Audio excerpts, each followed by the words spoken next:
What is the main study hypothesis? This question is an essential starting point when selecting a statistical test. Sometimes, there may not be a hypothesis. An investigator might just be interested in seeing what the data reveals. A prevalence study, for instance, doesn't test a hypothesis. Instead, the size of the study hinges on how accurately the investigator wishes to determine prevalence. In the absence of a hypothesis, there's no need for a statistical test. Before diving into the data, it is crucial to identify which hypotheses are confirmatory, testing a pre-established relationship, and which ones are exploratory, suggested by the data. It's not realistic for a single study to support a multitude of hypotheses.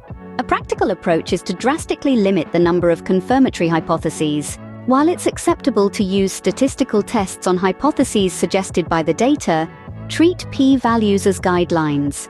Consider the results as preliminary until confirmed by subsequent studies.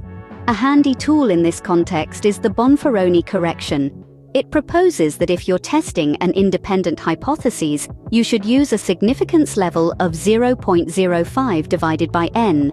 For instance, if you have two independent hypotheses, a result will only be declared significant if p is less than 0.025. Remember, this is a conservative procedure, as tests are rarely independent. It's unlikely to reject the null hypothesis. The investigator must then explore, are the data independent? This can be a tricky determination, but results from the same individual or matched individuals are typically not independent. For instance, results from a crossover trial or a case control study where controls match the cases in terms of age, sex, and social class are not independent. The analysis should mirror the design, meaning a matched design should be followed by a matched analysis. Results measured over time demand special attention. One common mistake in statistical analysis is treating correlated variables as if they were independent.